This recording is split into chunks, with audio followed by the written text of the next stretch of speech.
একবার দুই ভাই বনের প্রান্তে বসবাস করত।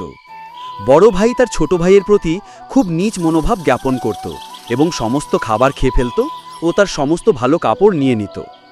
একদিন বড় ভাই বাজারে বিক্রি করার জন্য কিছু কাঠের সন্ধানে বনে গিয়েছিল। সে বৃক্ষের পরে বৃক্ষের ডালপালা কাটতে কাটতে ঘুরে বেড়াতে একটি জাদুকর গাছের সামনে এলো। গাছটি তাকে বলল, ওহে মহাশয়, দয়া করে আমার শাখা কাটবেন না। আপনি যদি আমাকে ছেড়ে দেন, আমি আপনাকে আমার সোনার আপেল দেব। বড় ভাই রাজি হলো, কিন্তু গাছ যে কটা আপেল দিল তাতে সে হতাশ হলো।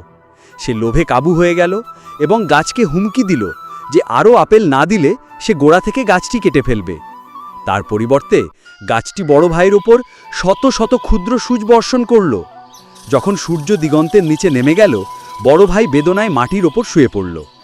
ছোট ভাই চিন্তিত হয়ে বড় ভাইয়ের সন্ধানে গেল। সে তাকে চামড়ার ওপর শত শত সূচ ফোটা অবস্থায় দেখতে পেল। সে তার ভাইয়ের কাছে দৌড়ে গেল এবং যন্ত্রণা সহ্য করেও ভালোবাসার সাথে প্রতিটি সূচ তুলে ফেলল। সে সবার পর বড় ভাই তার সাথে খারাপ ব্যবহার করার জন্য ক্ষমা চাইল এবং এবার থেকে ভালো হওয়ার অঙ্গীকার করল। গাছটি বড় ভাইয়ের অন্তরের পরিবর্তন দেখল এবং তাদের যত সোনার আপেলের প্রয়োজন ছিল সব দিল।